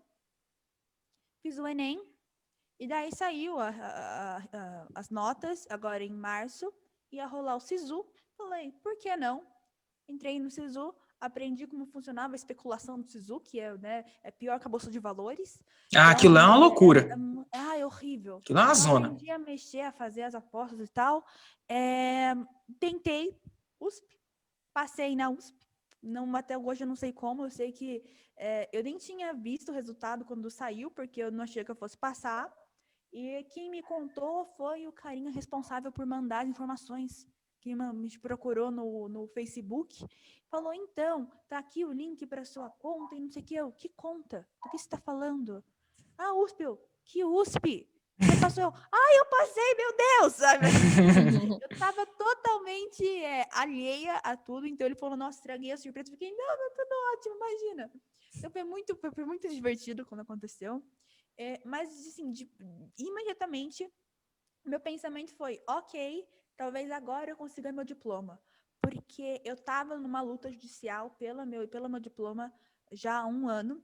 Que eu tinha Então essa luta já existia. A luta Sim, pelo diploma. eu tinha passado. Então, inicialmente, em 2019, eu fiz um vestibular para uma faculdade de engenharia local particular. Eu fiz por fazer, e eu passei, não sei também, passei de surpresa, e eu passei com bolsa para engenharia elétrica, eu passei em primeiro lugar para engenharia elétrica, mas eu não pretendia ir, porque ainda falta um ano, né? Ainda tô teoricamente no segundo ano ainda, e não tô a fim de fazer elétrica de verdade, não sei o que eu quero fazer ainda, porém, ia ter um mês antes de começarem as aulas, chamado mês zero, que era um mês justamente para você fazer uma revisão de matemática, de física, tinha uma introdução a Arduino, a programação, era da hora. Eu fiquei, vou fazer, né, pô, me senti o Tony Stark por um mês. Beleza. Então eu fui, aprendi a pegar ônibus certinho para atravessar a cidade, não sei o quê. Cheguei lá e me apaixonei, porque no primeiro dia já teve um tour pelo campus, umas palestras apresentando a faculdade, os projetos, e eu me apaixonei justamente porque eu percebi que lá eu poderia aprender coisas que eram realmente, imediatamente aplicáveis. Então, sabe, tinha aqueles grupos de competição de robô, sabe, cara, eu falei, gente, é que nem Big Hero 6. Você constrói o robô pra lutar. Falei, gente, eu estou entrando. Porque assim. Tô adorando as referências aí, conheço todas. Não, mas porque eu cresci com essa ideia. Primeiro, quando eu era pequena, eu ficava triste, falando, nossa, eu queria ter nascido na antiguidade para poder ser inventora. Porque agora eu não tenho mais nada para inventar. Tudo já foi inventado. Eu realmente achava que assim, não tinha mais o que você criar. E eu cresci com essa ideia de que... Bastava assistir um filme de ficção científica que você vê um monte de coisa ali que tá faltando para ser criado. Eu não fazia essa conexão, juro. Então, assim, na minha cabeça, tudo que era tecnológico, tudo que era de criar Só uma coisinha. pergunta avulsa. Você foi uma criança que não assistiu o Quinto Elemento ou você assistiu o Quinto Elemento? Não. Então realmente você perdeu a oportunidade de ver muitas coisas que podiam ser criadas. Fica a indicação de filme aí. É antigo, mas é legal. Eu vou anotar. Porque, assim, eu cresci com essa ideia, né? Com essa impressão de que você tinha que ser muito, muito inteligente, muito graduado e muito, sabe? Muito, sei lá, muito, sabe? Mestrado, doutorado para conseguir fazer alguma coisa tecnológica. Pra mim era uma coisa muito distante. Então, sabe, você pegar, mexer nos fiozinhos, não sei o quê, construir a armadura de ferro e um negócio de vibrânio. Pra mim, isso realmente é. Mas, assim, qualquer coisa, pra mim era muito distante. Então, quando eu cheguei lá e eu peguei meu Arduino e eu fiz a luzinha brilhar, eu fiquei, caramba, eu quero ser engenheiro. Olha aqui, tá brilhando o LED na ordem do semáforo. Eu fiquei É legal emocionada. demais, né? É muito, porque É muito bom. eu fiquei fascinada. Então eu falei, eu quero fazer isso na minha vida. É isso daqui. Então eu cheguei em casa e falei, mãe, muda tudo, apaga tudo, eu vou começar a ir amanhã e eu não paro mais. E daí eu fiz todo esse mês que era aberto para quem passou, né, que era assim, que você não tinha que estar matriculado para fazer. Aí começaram as aulas, eu continuei indo de penetra, fiquei, não tem catraca, sério, eu fui por quase um mês, assisti aula, fiz trabalho, sabe, eu acordei 5h30 da manhã, peguei 2 ônibus, fiz amigos, não sei o que, almocei, fiz relatório, fiz prova, participei de aula, tudo, assim, sem presença, sem nota, sem nada, só porque eu tava me divertindo muito na faculdade. Então, eu me apaixonei. Eu tinha muitas dificuldades para fazer amigo na escola, e isso mudou na faculdade, porque era todo mundo um pouco mais maduro, e eu estava mais madura, e rolou, eu fiz um grupo de amigos, então eu estava muito feliz. A gente entrou com uma liminar, pedindo para eu poder me matricular. Assim, na verdade, o nosso pedido inicial era que eu pudesse fazer todas as provas do ensino médio de uma vez só, sentar lá e fazer tudo, né, uma bateria de provas, para provar que eu sabia todo o conteúdo, e daí conseguir meu diploma, assim, em alguns dias. Isso não existe, não? Esse tipo de prova não existe, não? Não. Tipo assim. Não de forma fácil. Havia precedentes judiciais para isso. Tá, Então, entendi. E outra... Esse ia ser outra pergunta. Tem o Matheus Costa Ribeiro, aquele garoto que passou na faculdade com 14 anos, depois foi para fazer mestrado de Direito em Harvard, hoje em dia um dos advogados mais jovens em Nova York. Ele fez isso, ele passou no 9º ano para a faculdade, entrou com uma liminar e conseguiu permissão para fazer todas as provas em alguns dias, ali em 3, 4 dias, conseguiu o diploma e se matriculou. Era isso que eu queria. O triste é que, olha só, a juíza que pegou o meu caso tinha permitido, em 2016, por aí, que um garoto de 14 anos, que passou na FATEC para algum curso aí, fizesse, assim, fosse para a faculdade e fizesse a faculdade paralela ao resto do ensino médio. Uma solução ruim, mas bem bosta. Mas pelo menos ele podia ir para a faculdade. Ela não deixou eu ir, ela indeferiu me eliminar. Fiquei muito brava, e daí ela falou que eu não tinha demonstrado, não tinha anexado um comprovante de altas habilidades, nem nada do tipo, e que eu, assim, eu acho muito, meu gato tá aqui, eu tô um pouco distraída. Fala com ele que ele não vai ganhar cachê pela participação, ele quer não, conversar tá? com os meus gatos aqui também. Fala com ele que não tem cachê, não. Caixa de atum não tem também? Não tem, não. O canal ainda é pequeno. Então, assim, eu fiquei muito, muito brava com essa exigência, de altas habilidades, porque eu acho que não faz o menor sentido. Eu acho que se um aluno... Eu acho que você já comprovou as altas habilidades passando no vestibular, não?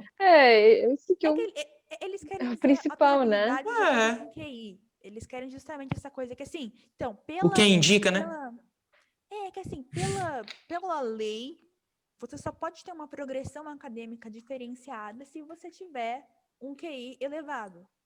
O que eu acho ridículo, porque isso não está premiando o esforço, está premiando aí a roleta de quando você nasceu, de qual gene caiu no teu gameta. Exatamente. Sim. Então, é ridículo. Eu fico, viu? Mas um aluno Se um aluno não tem as habilidades e consegue passar, quer dizer que ele se esforçou ainda mais do que o que tinha. Então, como é que você vai recompensar? E não é nem recompensar, é dar o que a pessoa conquistou. Não, a pessoa merece, não é recompensa, ela merece. Apenas para aquele que por acaso nasceu com, sabe assim, o QI é uma coisa completamente fora do seu controle. Então, você não pode usar isso como fator determinante de mérito. Sim.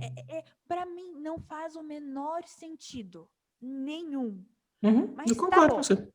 Ela pediu isso. E aí a gente, assim, gastamos dinheiro que a gente não tinha para poder fazer uma avaliação dessas.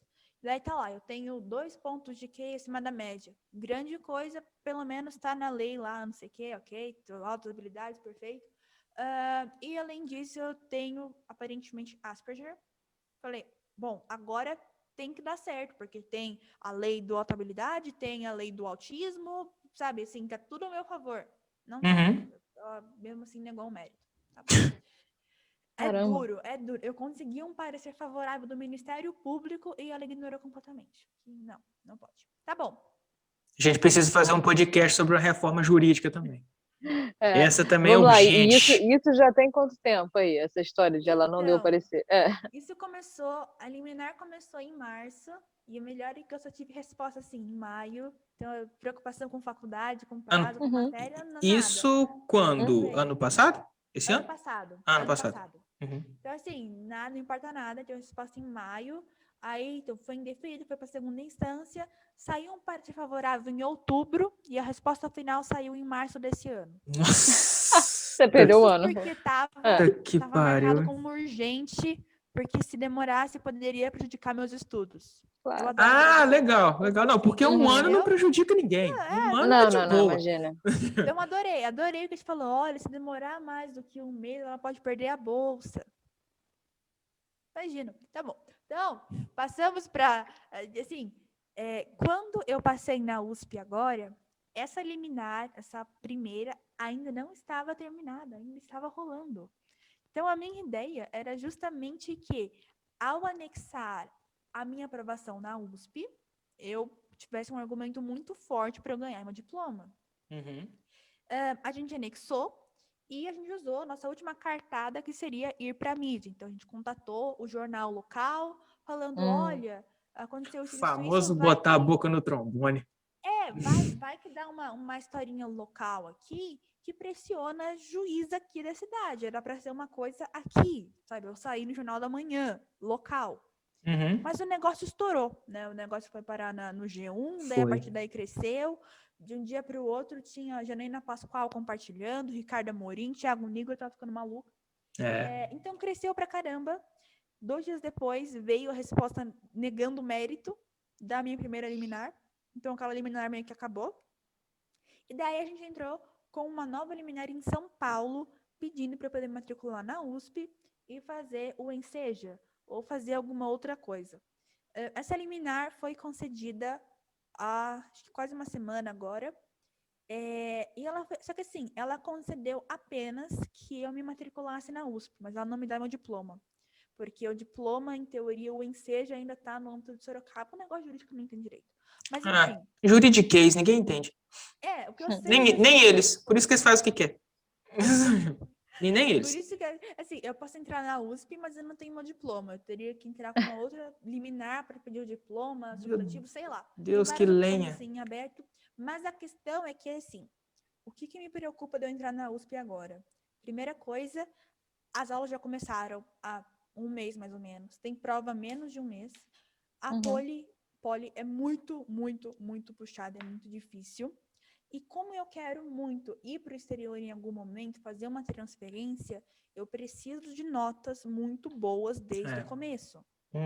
Então, eu tenho medo de entrar agora e, sabe, já que eu estou com um mês de matéria acumulada, não ir tão bem nesse começo e me prejudicar a longo prazo. Segundo problema é que, já que eu não tenho um diploma, eu, teoricamente, pela lei, não poderia me matricular. Eu estou me matriculando por decisão judicial. Porém, alguns advogados me alertaram e me disseram que há casos de alunos que entraram por liminar, fizeram 2 anos, a liminar foi cassada e eles perderam 2 anos de estudo e não ficaram com nada. Cortaram depois. Isso aí... assustador. E a chance disso acontecer não é pequena. Mas não consegue nem aproveitar os créditos? Não, você perde. Caraca, gente. Tudo. É porque, como você não tinha um diploma, considera que você não que estava absurdo. matriculada. Né? Então, tipo assim, Aí a você pessoa perdeu fez, 2 anos só da vida que dela, no cara. sistema isso não existe, sabe? Impressionante. O que é uma putaria, com perdão da palavra. Caramba. Sério, parece coisa de filme. É ridículo. É ridículo. Você quer fazer um negócio direito, você quer desenvolver sua capacidade. Não pode, porque não está escrito.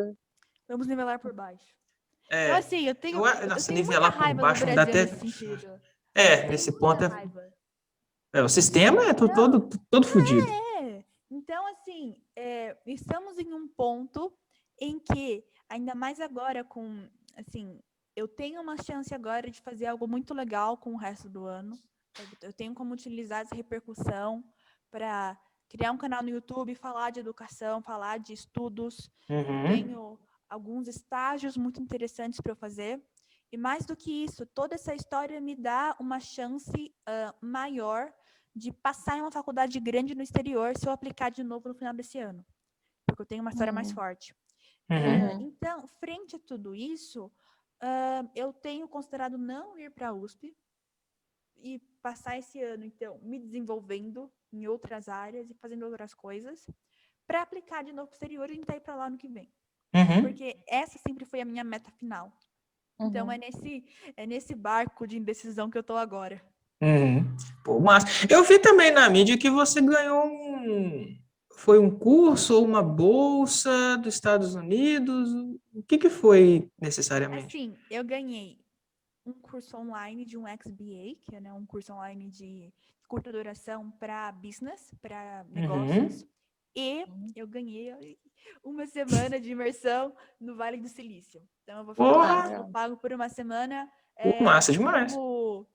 Alguém falou para mim que é como se fosse um passeio na Disney, só que em vez de princesa é executivo.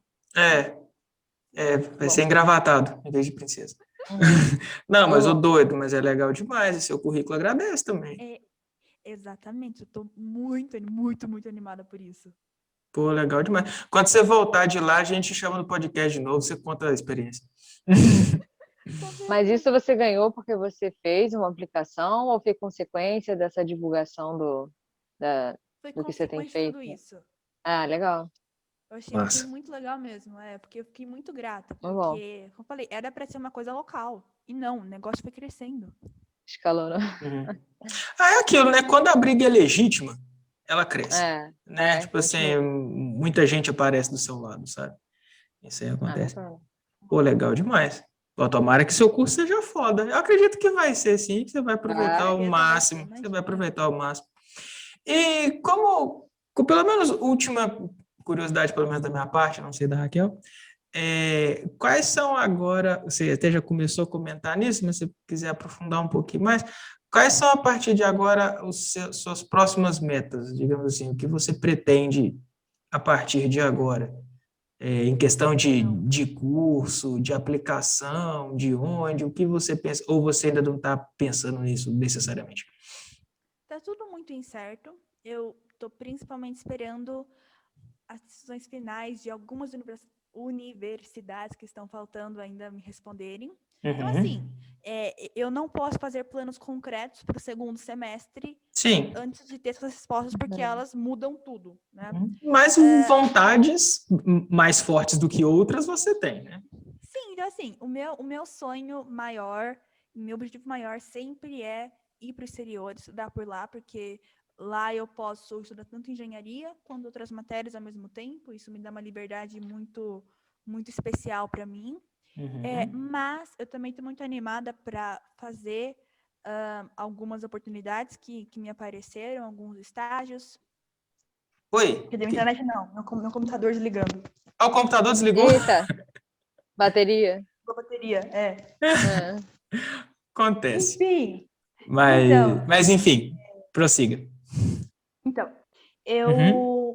meu sonho maior é sempre fazer no exterior, porém eu quero muito também poder aproveitar esse momento, porque é um momento muito efêmero, mas que também me traz muitas oportunidades que são ótimas tanto para mim quanto para as coisas maiores que eu quero fazer na minha vida. Eu quero muito criar um canal no YouTube, criar uma presença online para eu poder falar mais de educação e para eu poder realmente usufruir o máximo possível dessa atenção que eu ganhei agora. Eu tenho uma youtuber que eu gosto muito, americana, chamada Michelle Carey, e o canal dela é justamente um canal experimentar coisas, no sentido de que ela é como se fosse um reality show, só com ela. Então ela fala assim, eu passei 3 meses aprendendo a patinar no gelo. Então ela faz um intensivão de treino que ela vai treinar todo dia e ela treina patinação artística. E daí no final ela participa de um campeonato e vê como é que ela se sai. Eu acho isso incrível, porque ela ganha para explorar as possibilidades do corpo dela. Então, sabe, ela passou uma semana no treinamento da Marinha nos Estados Unidos, depois uma semana no treinamento para bombeiros, depois ela passa uma semana treinando com o dublê do Homem-Aranha. Então ela vai testando coisas diferentes que são incríveis. Que legal! Então eu queria muito fazer algo assim para o lado intelectual.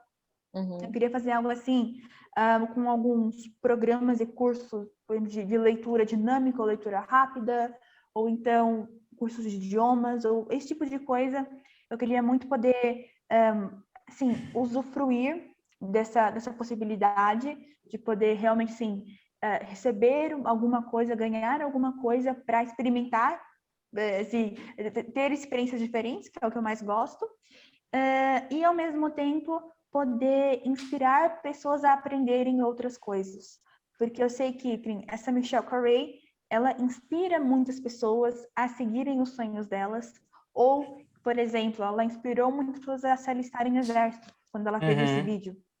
Então, eu queria poder fazer algo assim pro lado acadêmico das coisas, poder falar, olha, fazer um vídeo tentando aprender japonês por 2 meses, para inspirar alguém a aprender japonês também, ou para incentivar alguém que parou de aprender a voltar a estudar.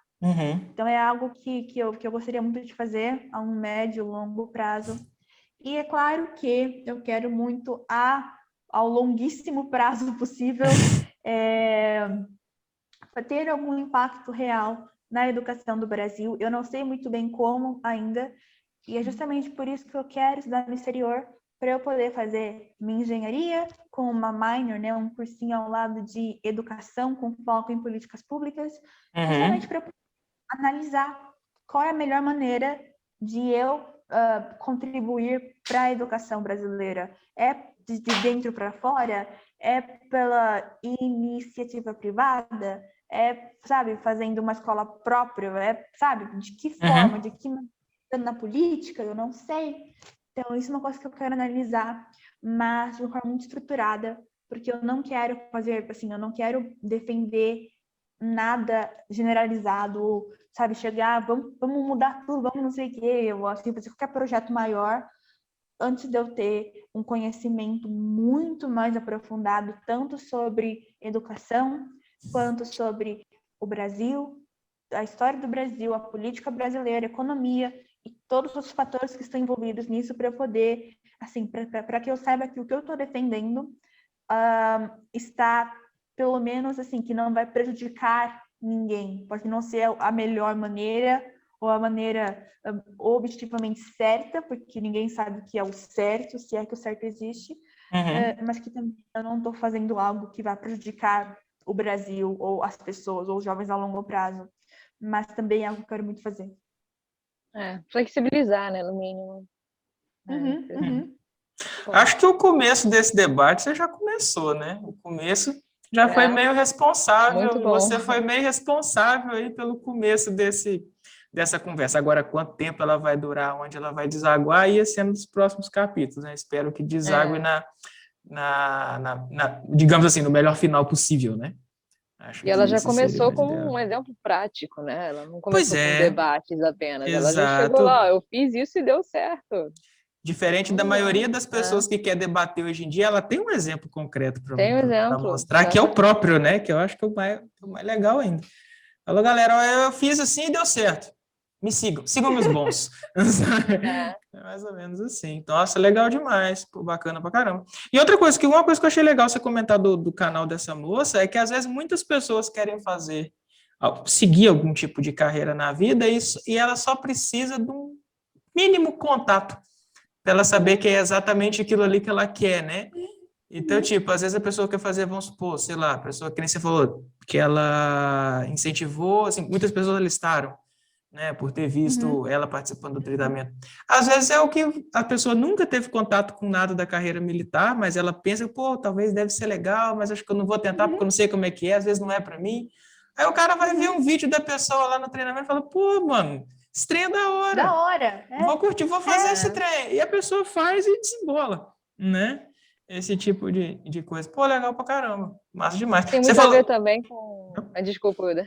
Não, tô Só falar falando... aquele livro que a gente leu recentemente, né, do Elástico. A gente tem que ter um pensamento flexível e tá sempre buscando novas possibilidades na vida, né? É isso que ela apontou bem, né? Tinha aquele currículo ali fechado, mas ela tinha interesse em outras coisas por fora, que ela ia, corria atrás, estudava. E isso é bom que seja estimulado não só apenas na escola, ali na universidade, mas na vida profissional da pessoa também. Sim. Ela não ficar só travada naquilo, né? O que ela mesma já falou, da multidisciplinaridade hoje em dia. A gente tem que saber um pouco de tudo. Bacana. Isso aí. Pô, massa demais, legal demais. Aí só um adendo, você falou que quer fazer engenharia, Raquel é engenheira, tá? Sério? Só um Eletrônica. adendo. Só um adendo. Falou de elétrica, essa eletrônica, né? Parecido. Ai, que delícia. Legal demais. Então, eu tô satisfeito. Acho que eu já suguei tudo que eu queria. Raquel? Por mim também foi uma conversa muito boa. É muito legal ela passar essa experiência dela, como que ela chegou, né, nesse ponto de hoje, porque eu já tinha lido um pouco sobre essa história, mas só aquilo ali que a manchete mostrou, né, focando mais na parte polêmica. Agora, esse carregado todo de viés trabalho, da mídia. Essa sua história da dificuldade que você tinha na sala de aula, né, que você lia as coisas, já aprendia, ficava passando ali o tempo à toa, sem ser um sentido mal, né? Não que você não queria mais fazer nada, mas você queria fazer outras coisas, né? Continuar estudando, mas era uma perda de tempo, né? Eu achei bem interessante você colocar a tua história. E eu acho que é interessante você passar um tempo no exterior, sim, né? Ver outros métodos de ensino. O americano, acho que você vai gostar. Eu passei um tempinho fora, um semestre, e eles sempre botam a matéria toda disponível antes para o aluno. Aí você consegue estudar antes. Aí você estuda antes de ir para a sala de aula. Aí lá se tira dúvidas. O objetivo é tirar dúvidas, não é apresentar a matéria. E o foco deles é muito mais prático, né? Então isso é bem bacana. Acho que nesse sentido você vai gostar. Pô, legal demais. Antes da gente terminar, Elisa, se você quiser fazer alguma consideração final, fazer mais algum comentário, falar mais alguma coisa, fica à vontade. Bom, vou falar o que eu sempre falo, que é uma resposta a uma preocupação, um medo que as pessoas que nunca falaram de homeschooling geralmente apresentam, que é essa preocupação que a regulamentação do homeschooling vai significar que as escolas vão fechar e professores vão ser demitidos e o mundo vai cair e as crianças vão começar a morrer na rua porque não estão... Enfim, gente... Todo mundo que não entende de um determinado assunto tende a esses extremismos, né? Essa é a verdade. Pois é, não, eu entendo que às vezes a mídia não é muito clara em relação ao que a regulamentação do homeschooling quer dizer. Mas a questão é justamente assim, o que nós pedimos, né, o que nós como movimento homeschooler pedimos é que haja uma regulamentação que permita que as famílias que podem e que querem fazer o homeschooling tenham o direito de fazer isso de forma supervisionada pelo governo para garantir que as crianças estão sendo, sim, que elas estão atingindo os requisitos do MEC e que elas estão recebendo uma educação de qualidade e uma criação, assim, que elas não estão sendo doutrinadas para alguma ideologia bizarra ou que elas não estão sendo abusadas de alguma forma ou prejudicadas de alguma forma. Então, a nossa ideia é que seja uma coisa realmente muito bem regulamentada e acompanhada e fiscalizada para garantir o bem-estar da criança de todas as formas, inclusive da forma intelectual que não seria atingida na escola. Muito bom. Isso daí que você comentou da regulamentação, eu já cheguei até, quando a gente teve a ideia, né, de chamar e tal aqui para conversar, até cheguei a comentar com a Raquel, falando, eu acho que o homeschooling é uma coisa, não sei, mas isso é um leigo falando, em relação a, tipo assim, a lei, né, essas coisas. Eu estava pensando, falar, o homeschooling não deve ser uma coisa tão difícil assim de regulamentar. Você vai, tipo assim, exige lá uma avaliação no final para comprovar que a pessoa aprendeu o que ela deveria aprender naquele ano, se ela aprendeu mais, ótimo, né? Bota uma avaliação no final e pronto. Aí vamos supor, a pessoa fez a avaliação lá, ela concluiu os anos do ensino fundamental, tudo, dá o diploma para ela, pronto. Sabe, tipo, aí a Raquel levantou o problema, falou, tá, mas e o social que a escola gera, né? Porque às vezes o menino vai ficar só dentro de casa o tempo inteiro. Fala, não, manda o menino fazer artes marciais, esporte, música. Esporte, Pronto, ele vai ter aula fora de casa, ele vai ter a socialização, ele vai estudar no ritmo dele em casa, ele vai fazer a prova lá no final do ano para provar para o governo que ele sabe. Pronto. Aí nem sou deputado já resolveu o problema do homeschooling, tá vendo? Falta um pouco de praticidade nesse povo. As pessoas têm medo. Assim, eu acho muito engraçado que todo mundo tem medo que homeschooling não vá dar à criança as condições necessárias e tal, sendo que a maioria das escolas não dá. A maioria das escolas não tem nem cortina para impedir que o sol bata na lousa. Ninguém enxerga nada. Na minha não tinha. Então, eu entendo toda a preocupação, assim, com a criação da criança, não sei o quê. Sim, é legítimo. Só que, assim, nem a escola convencional, consolidada, oferece tudo isso. E se você tem uma família que está disposta a tirar a criança da escola e educar a criança em casa, as chances dela fazer um trabalho melhor do que a escola é muito grande, porque o nível da escola no Brasil, em sua maioria, não é um nível tão alto assim. Então, é claro que se você tiver uma família cuja infraestrutura está toda dedicada a uma criança, é claro que é muito provável que ela tenha um desempenho melhor do que a escola, que está tendo que se desdobrar para atender ali 1.000 crianças todo dia, o tempo todo. Então, eu entendo a preocupação, só que eu acho que a gente, às vezes, leva esse tipo de debate muito para o lado utópico, né, de preocupações utópicas e tal, e esquece que pode ser justamente uma solução para os problemas que nós temos em muitos casos hoje em dia. Sim. Eu concordo totalmente. Sou super a favor, inclusive. Tipo assim, espero que esse negócio desembole o mais rápido possível. Então, acho que é isso. Estão satisfeitos? Raquel, mais alguma coisa? Não, isso mesmo. Tá tranquilo. Então tá bom. Elisa, novamente, muito obrigado pelo ter tirado um tempinho aí para ter conversado com a gente. Espero que tenha gostado. Eu gostei pra caramba. Achei que foi um papo muito foda. Gostei demais, aprendi muita coisa. Gostei mesmo. Obrigadão. Eu adorei, eu agradeço muito pelo convite. Foi uma ótima maneira de passar esse sábado. Pois é. Sábado à noite, ultimamente, tem sido monótono, né? Então, a gente tem que fazer algumas coisas meio diferentes. Então, tá certo. Obrigado. E obrigado também a você que nos assiste e nos acompanha aqui toda semana aqui no nosso podcast Papo de Pombo. Gostou do assunto? Deixa o seu like, aquele likezinho pombado, ajuda o trampo pra caramba, compartilha com os amigos, se inscreve no canal. E só um comentário que eu vou fazer aqui que eu não fiz nenhum vídeo até o momento, é o seguinte, eu comecei essa semana um projeto de financiamento do meu segundo livro no Catarse. Então, quem puder dar uma forcinha, vou deixar o link aqui na descrição. Ok? Semana que vem tem mais.